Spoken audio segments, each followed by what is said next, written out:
사회 기반 자체를 그냥 은밀하게 살상하지 않고 건물 그대로 두고 할 수 있는 능력까지 가졌다는 게 굉장히 두렵기도 하죠. 어찌 보면 21세기 우리가 가장 두려워할 게 두 개 있다면 사이버 전쟁하고 EMP 두 개라고 꼽을 수 있죠. 파키스탄보다 인도보다 제가 보는 몇십 배 전략적인 이익이 있습니다. 핵무기는 쓰려고 하는 게 아닙니다. 그렇죠.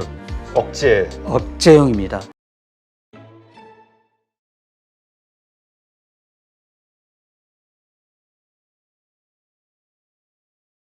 오늘 모신 분은 서울대 원자핵공학과 명예교수시죠. 서윤열 교수님 모셨습니다. 안녕하세요. 반갑습니다. 네, 사실 제가 이 핵이나 원자력 이쪽과 관련해서는 참 뭐라 그럴까요? 되게 그 미지의 아주 많은 그 우리가 알지 못하는 그 풍부한 가능성 혹은 위험성 이런 것들이 존재하고 있는 참 뭐라 그럴까요? 좀 아주 어려운 그런 단어로 생각이 되거든요. 근데 사실 핵도 그렇고 원자력도 그렇고 방사선도 그렇고 바로 우리 곁에 있어요.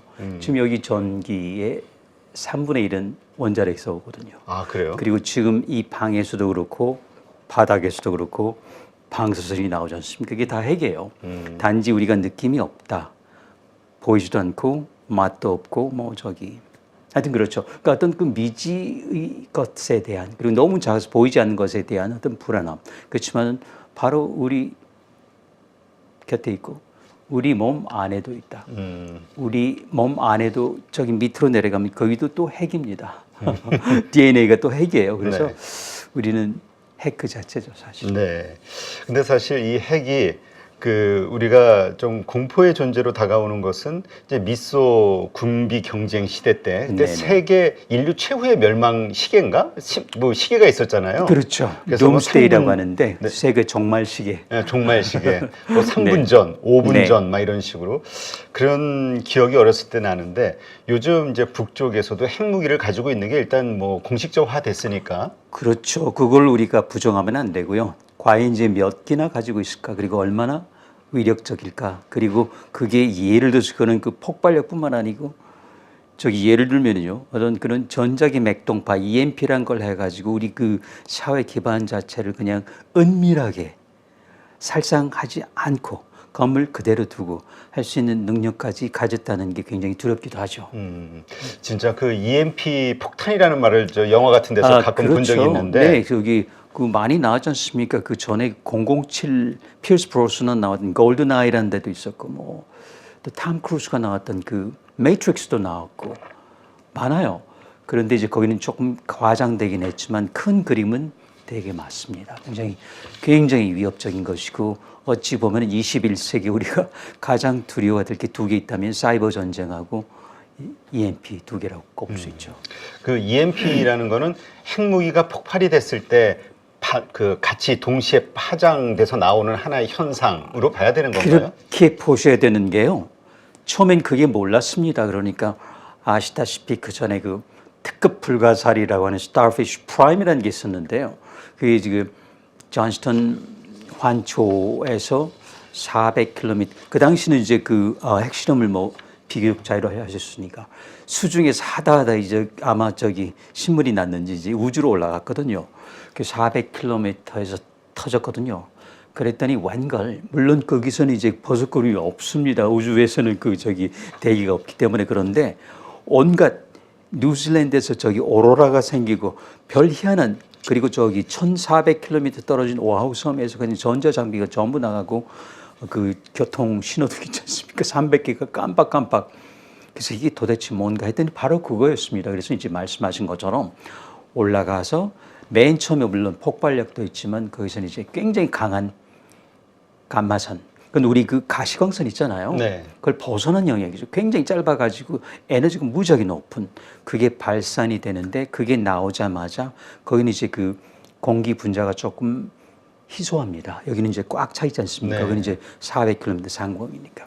그러니까 이제 거기도 이제 아시다시피 질소, 산소 이런 것들 많거든요. 여기 지상도 그렇지만.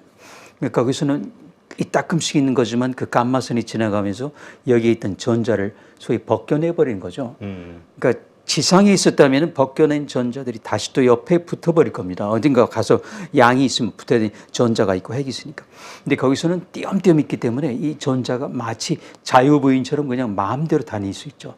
그러다가 이제 지상으로 내려오게 돼. 왜냐면 또 자기장이 걸려 있잖아요. 그러니까 네. 거기 있다고 이렇게 뱅뱅뱅뱅 돌면서 굉장히, 그러니까 원래 출발 당시도 빛의 속도의 한 10분의 1인데 이제 가속이 돼가지고 그 자기장이 있으니까 내려올 쯤 되면은 엄청난 힘을 갖고 내려오는 거죠.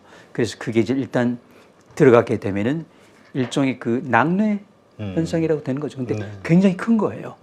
그게 치면은 그냥 전자 장비, 특히 지금처럼 모든 게 전자화 됐지 그렇죠. 않습니까? 옛날에는 이제 아날로그도 좀 있었지만 그런 경우는 이제 사회 기반 전체가, 심지어 우리 그 저기 휴대전화부터 해가지고, 그리고 내려오면서 만약에 비행기가 있으면 비행기 엔진이 멈추게 되고, 그러니까 그 피해가 우리 상상 바깥이죠. 그래서 이제 그것만, 그러니까 아까 말씀드린 감마선을 엄청나게 많은 양 발휘할 수 있는 그런 폭탄을 또 개발했어요. 그게 이제 EMP 탄이라고 하는 거죠. 핵 EMP 탄. 근데 핵을 쓰지 않아도 만들 수 있습니다. 지상에서도요. 그렇군요.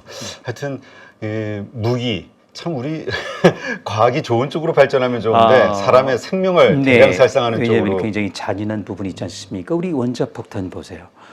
얼마나 잔인합니까? 그렇죠. 그렇지만은 그게 어찌 보면 또 그냥, 물론 저기 변명이지만 그 폭탄이 있었기 때문에 더 많은 살상자가 생기지 않고, 그 시점에서 일본이 항복을 하고 그리고 2차 대전이 종료됐으니까, 글쎄요, 이거는 이제 역사가 판명할 일이겠죠.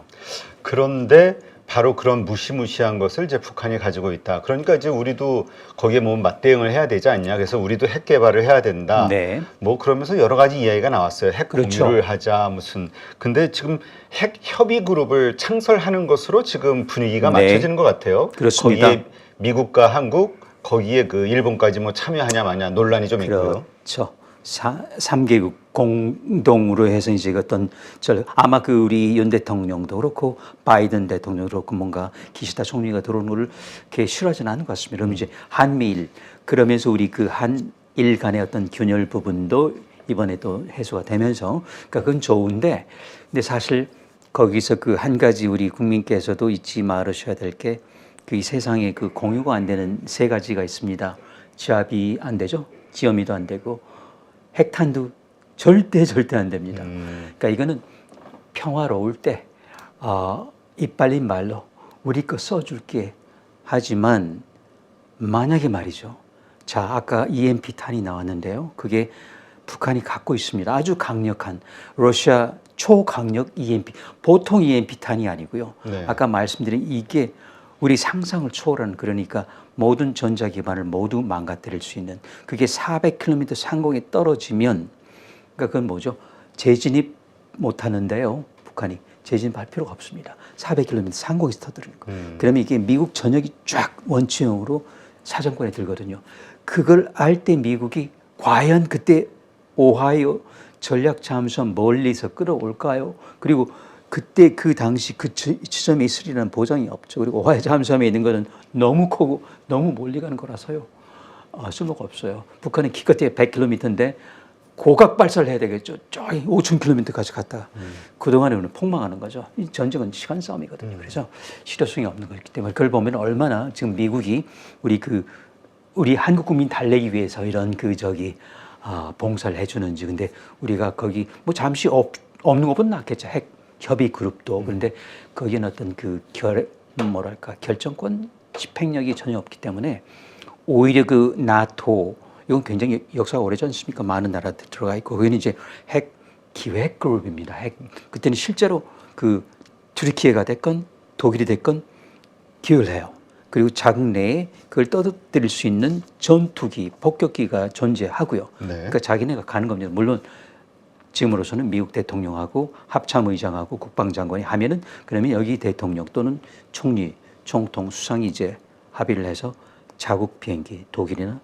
근데 우리는 그건 안 된다는 거 여러 번 미국 백악관이 천명했지 않습니까? 그건 말고 그냥 평상시대 평화로울 때 협의하는 정도. 그러면서 비상사태 때 뭔가 결정은 그냥 미국이 알아서 하는 거고. 예, 비상사태는 전혀, 그건 또 다른 이야기가 되겠죠. 그래서 이제 그런 부분이 있었으면은, 만약에 북한의 이런 초강력 핵폭탄 또는 EMP탄이 없었으면 유효한데 지금 김정은은 그 외에 핵 어뢰도 갖고 있지 않습니까? 그런데 핵 전략 잠수함은 나 여기 있습니다. 부산에 기항합니다. 이 순간 적의 표적 1호가 되는 겁니다.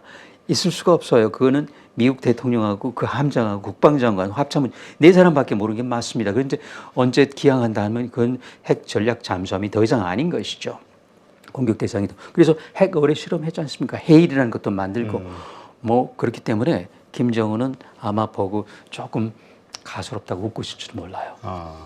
그래 지금 우리가 사실 뭐 그 핵 전쟁을 억제하는 차원에서의 핵 보유국 뭐 이런저런 이야기가 있었습니다만 네네. 사실 뭐 여러 가지 리스크 우리 또 더군다나 수출하는 나라에서 그렇습니다. 그 서방 세계의 입김에 거스릴 때 또 우리 먹고 사는 문제가 힘들어지니까 그렇죠. 따라갈 수밖에 없는 거 아니야? 뭐 보통 맞습니다. 이렇게 생각하죠. 저도 100% 동의합니다. 그런데 말이죠. 어떤 문제가 있냐면 그러면 이런 경제 제재, 무역 제재를 무서워할 것이냐 아니면 언젠가 우리가 치러야 될 적화 통일을 더 두려워하고 무서워할 것이냐. 이 둘 중에 하나 결정 문제예요. 그래서 저는 볼 때 우리 국민께서 결정하신 문제고 최고 통수권자가 최종 결정을 하는데 저는 우리는 금모으기 했던 민족입니다. 그리고 또 하나요. 물론 경제 제재 말씀하시고 심지어 어떤 분들은 우리나라 원자력 발전소 멈춰야 돼. 그렇지 않습니다. 원자력 발전소 앞으로 그동안 지난 정부 때 원자력 발전소 많이 짓는 걸 멈춰가지고 앞으로 5년 쓸 해결료가 비치돼 있습니다. 원자력 발전 멈추지 않습니다. 5년 내에 모든 게 종결될 아마 5달 내에 될 거라고 봅니다. 그러니까 원자력 발전 서는 건 걱정하지 않아도 되고요. 그 다음에 이제 경제 제재. 지금 우리나라가요. 보시죠. 삼성전자, LG전자, LG화학, 뭐 포항제철, 한국화학 이런 회사 우리나라입니다. 그렇죠? 이런 나라가 있을 때 예를 들어서 무역 제재가 있으면요.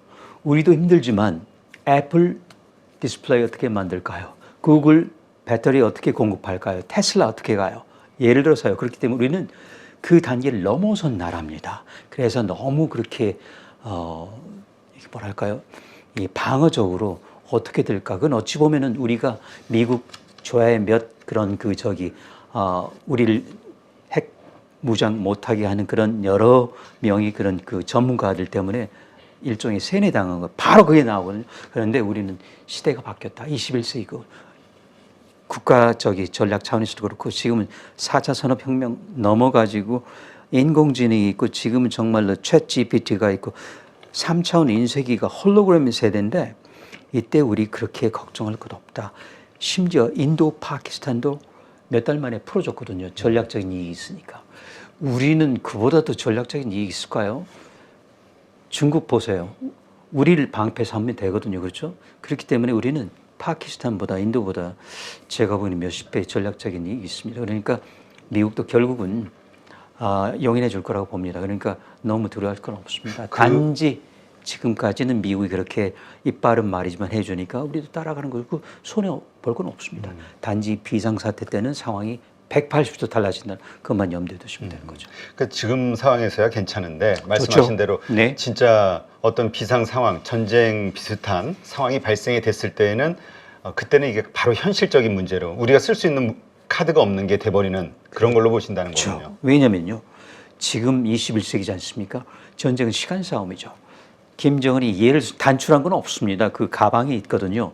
누르면은요. 1분 30초면 우리는 장사정포만 실려도 여기 오거든요. 그렇죠.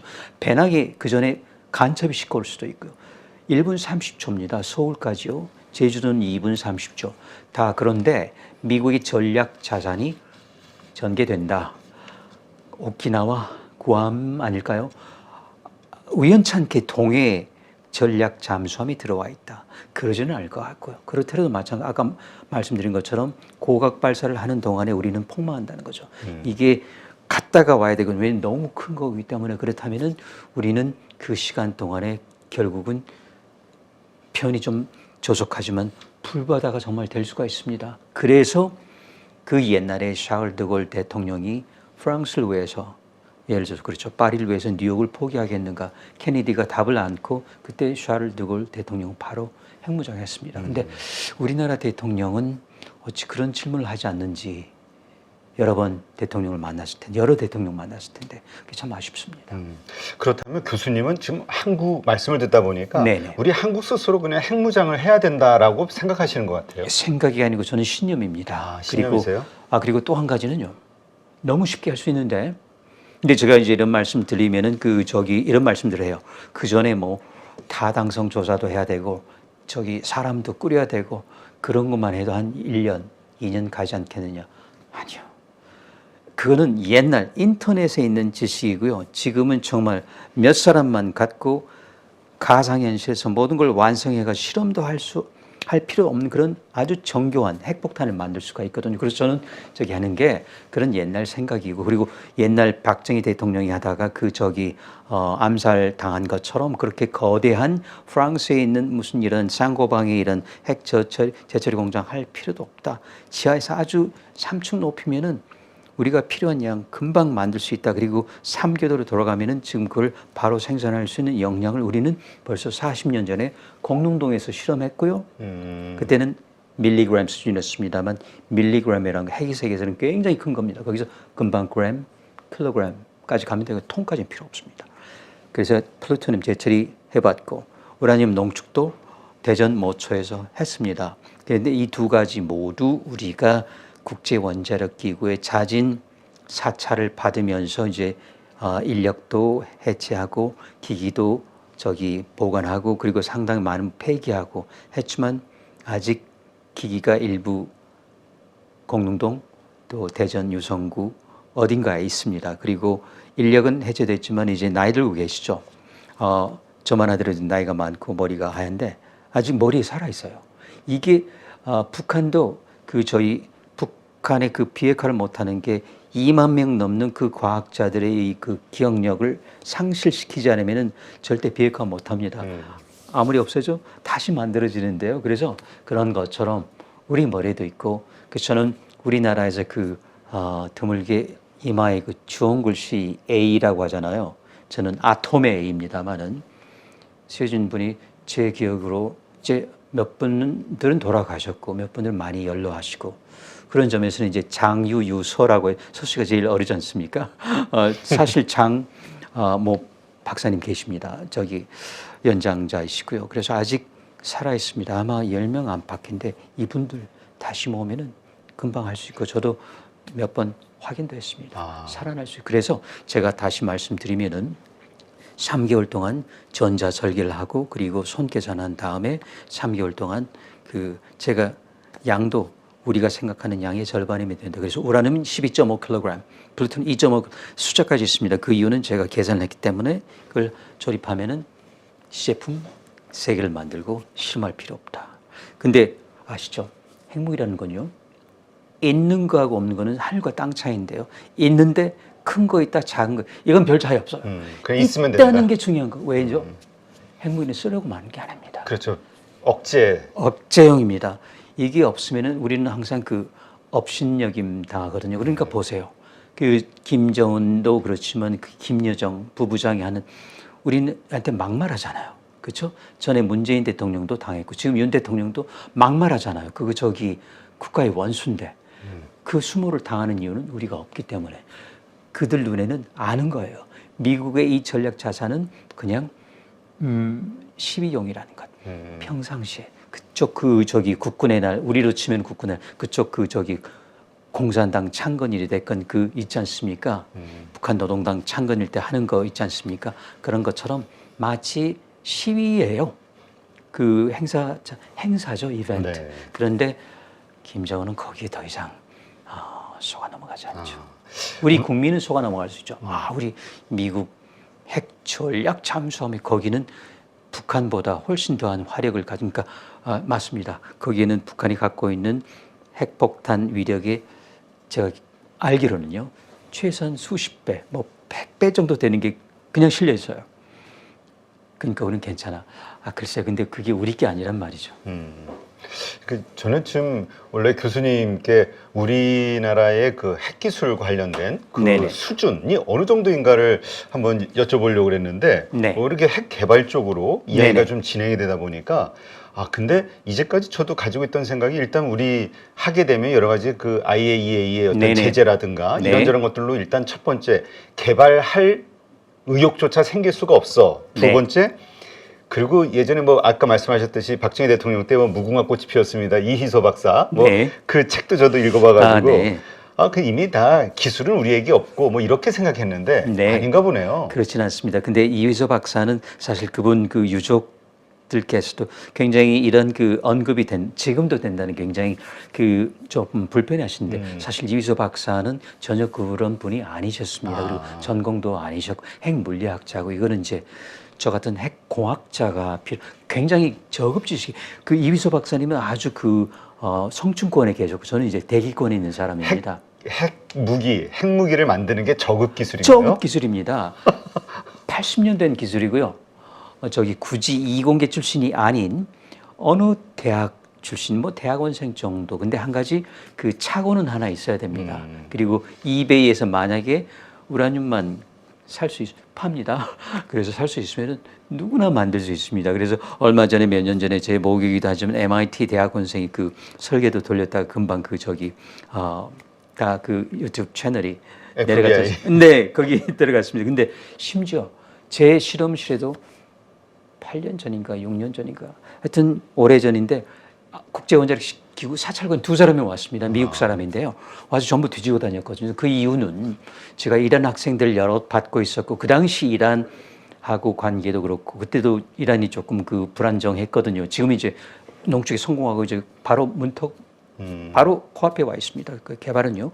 근데 그때 그 이란 학생이 한 5명 정도, 그 중에 한 학생하고 너무 여러 개 썼는데 그 중에 하나가 이제 이란에 있는 이영공 원자로에 대한 건데 그걸 이만큼 다 찾아왔더라고요. 그래가지고 제 연구실까지 오고 뒤지고 했는데 사실 그때 약간의 우라늄이 있긴 했었는데 그건 정말로 학교 교육용이었기 때문에 저는 지금도 갖고 다닙니다만은 그래서 했는데 보러 왔어요. 그만큼 국제원자력기구가 우리나라에 대해서는 아주 사사히 뒤지고 다니는데 핵무기에서 가장 큰 비밀은 뭔지 아십니까? 뭐죠? 어느 누구라도 이공계 전공이 아니라도 핵공학 전공이 아니라도 만들 수 있다는 그런 평범한 진리. 특히 우라늄 폭탄은 거의 100% 성공한다. 그런 진리. 그게 퍼져 나가는 게 싫은 거죠. 일단 그게 나가면 이제 걷잡을 수 없단 말이죠. 저기 우리도 우리지만 불온 국가, 불온 집단들 있지 않습니까? 그렇죠. 테러리스트들이 이거 해가지고 그것입니다. 제3세계국 팔고 하면 바로 그게 이제 가장 두려워하는 부분이거든요. 그러니까 지금 김정은이한테 가장 두려워하는 거는 우리에게 쓰는 것 이상으로요. 그 다음에 제3세계 굳이 말씀드린다면 이슬람 쪽 있지 않습니까?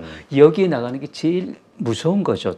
두려운 거죠. 그래서 그런 차원에서 우리는 충분히 준비되어 있고 일반 국민께서 이해하시는 것보다는 훨씬 더 가까이. 그래서 아까 말씀드린 저는 그냥 평생 이렇게 핵을 그리고 우라늄을 호주머니에 들고 살기 때문에 괜찮나요? 그렇죠? 우라늄 들고 다니셔도? 괜찮습니다. 그게 이제 반응하기 전에 원자로에 들어갔다 또는 핵폭탄이 했다가 저기 실패했다 그런 경우가 아니면 처음에는 물론 조금씩 나오는데요.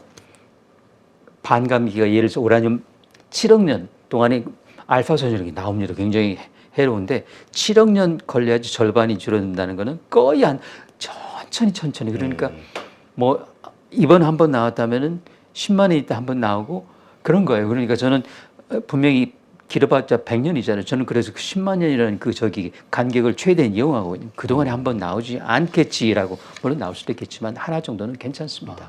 위험하지 않습니다. 최소한 그 핵 반응을 시작하기 전엔 한 다음에는 문제가 달라지죠. 그러면 지금 좀 단순하게 우리가 만약에 핵무장을 결심한다. 그럼 일단 기술적으로는 뭐 어려운 게 아니라고 없습니다. 하셨고 더군다나 미사일 관련해서 우리도 뭐 세계적인 국가니까 얻는 거는 금방일 거고. 네, 투발 수단은 뭐 지금 필요 이상으로 과분하게 그 탄두 줄량 예를 들어 우리 같은 경우는요 괴물 탄도 갖고 있습니다.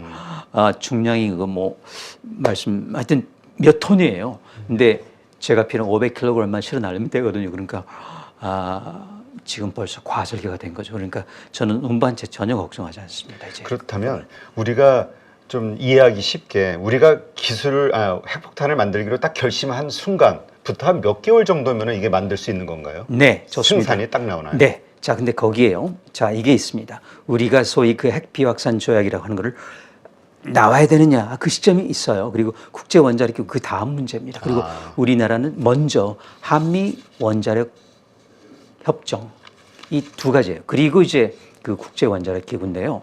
자, 그러면은 그 전에 한미 원자력 동맹을 훼손하지 않고 그리고 핵 비확산 조약 그러니까 핵 확산 금지 조약이라고 하거든요. NPT라고 하는 거에서 전혀 나올 필요도 없이 할 수 있는 게 3개월 동안 지하에서 저 혼자 수계산으로 할 수 있는 게 있습니다. 왜 수계산이냐? 일단 전자계산기 또는 랩탑, 데스크탑 뚜껑 여는 순간 이거는 바로 모든 전산 도구들은 특히 우리나라 같은 경우는 바로 연결이 됩니다. 누가 어디에서 무슨 계산을 하는지. 근데 저는 아까 말씀드렸죠.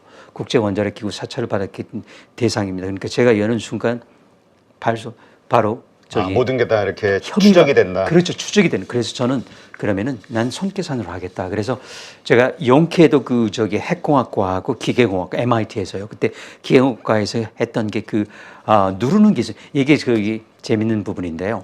핵폭탄 너무 간단한 게 한 자몽 정도 되는 동그란 거를 한 자두만큼 줄이는 거. 똑같이 9에서 9로 삐져나오지 않게 정확하게 꽉 눌러서 그 누르는 건 재래식 화약입니다. 누르는 동안은 우라늄이 꽉 잡아주고 이 기술이거든요. 네. 이걸 전공했었는데 그 손계산으로 가능합니다. 그런데 이제 그 효율이 높으려면 그때는 전산효율. 그래서 아까 말씀드린 것처럼 NPT에 연락하지 않고 할 수 있는 그 부분이 한미동맹 훼손하지 않고 그 시점이 되면 그때 우리가 국가 안위를 문제로 하면은 석 달만 여유를 주면 우리는 적법하게 NPT 나올 수 있습니다. 그럼 이제 국제 제재가 들어오겠죠. 좋습니다. 아까 말씀드린 것처럼 무역 제재부터 여러 가지 제재가 저는 감수한다고 봅니다. 근데 원자력 발전소 전혀 문제가 없다는 말씀드렸고, 자 그럼 이 시점에서 어떤 걸 하느냐? 아까 말씀드렸던 우라늄 농축, 플루토늄 재처리를 그때 시작하는 겁니다. 그래서 이제 어마어마하게 몇 톤, 몇백 킬로그램 아니고요. 제가 말씀드렸죠.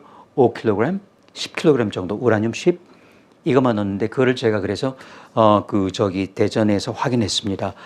3개월을 3조 교대로 해서 계속 돌리면은 그 정도 물건이 나온다. 물량이 나오는 거죠. 그래서 이왕에 한 군데 하지 말고 두 군데서 하자. 혹시 모르니까. 그래서 이렇게 하면 합하면은 그게 각각 12.5kg, 5.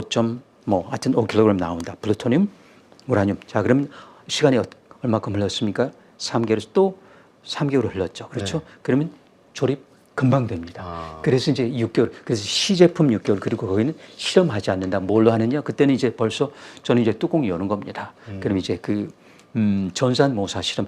우리 그, 빅데이터가 있고요. AI, 인공지능이 있고, 요즘은 그, 생성형 로봇 있지 않습니까? 그렇죠. 이 녀석한테 그, 계산시키면 됩니다. 재계산하고 검산. 그러니까 교차 검증이 되는 것이죠. 그걸로 실험할 수 있어요. 그리고 우라늄 탄은 100%이기 때문에 그래서 제가 시제품 우라늄 2개, 플루토늄은 뭐 50%겠죠. 그렇지만은 이 2개면은 충분히 우리가 그 핵 무장이 된 겁니다. 그 다음에는 조금 그 쉽게 표현하면은 그냥 찍어내면 되는. 그 다음에 3차원 인쇄기에 걸어가지고 원자로를 3차원 인쇄기로 만드는 세상이거든요. 네. 핵폭탄은 조그매요. 그 물건 자체는 아까 자두밖에 안 돼요. 그 쌓는 게 좀 거추장스러워서 그거는 저기 우리 한국 화약 하여튼 그렇습니다. 그 외에 또 있습니다만은 어쨌든 있기 때문에 전혀 걱정하지 않고 정교하게 그 누를 수 있는. 근데 이제 누르는 게 뭐 쉽지는 않습니다. 아까 보세요. 이거를 이렇게 누르는데 똑같이 굴을 만들려면은 360도 입체각으로 누르는데 360도에서 그 전부 불을 붙일 수가 없잖아요. 안쪽으로 들어가야 되는데 왜냐면 내폭 안쪽으로 터져야 되거든요. 쫙쫙. 근데 가는 거리가 다 달라요. 어떤 건 이렇게 가다가 이렇게 가야 되고 그러니까 이거는 천천히 이건 조금 빨리 이건 진짜 빨리 가고 이런 것들 계산하는 것 그 괜찮아요.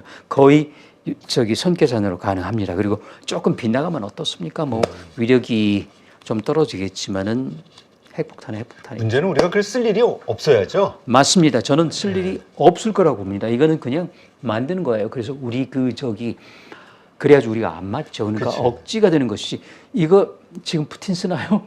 그렇죠. 이게 못 씁니다. 이건 못 써요. 그치. 김정은 못 써요. 자기네 모든 국민과 생명과 모든 그 미래를 걸고 네, 맞나 틀리나 확인해 볼 수는 없는 거잖아요.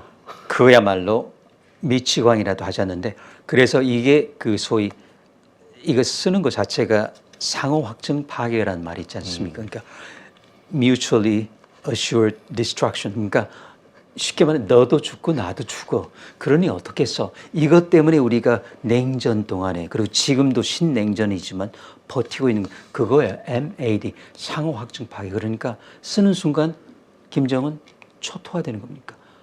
그 알겠죠. 그렇기 때문에 물론 시간차는 있지만 결국은 대량 응징 보복을 우리한테는 재래식으로 그리고 미국한테는 핵 포함해서 당하겠죠. 그럼 저기 지워지는 겁니다. 거기는 리비아 안 보셨어요? 네. 그렇기 때문에 김정은이 그 때문에 그럴 거 아닙니다.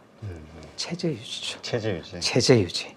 그렇기 때문에 어찌 물론 적화통일도 물론 있겠지만은 그게 그 이루어질 수 있는 그 시간 공간을 넘었다는 것이죠. 그렇지만은 모르죠. 그 어떤 막바지에서는 체제 유지가 어렵고 내부 통제가 힘들 때는 어떤 돌파구 그 경우에 그게 돌발적으로 그것도 있을 수가 있으니까 우리는 거기에 대해서도 대비를 하는 건 맞습니다.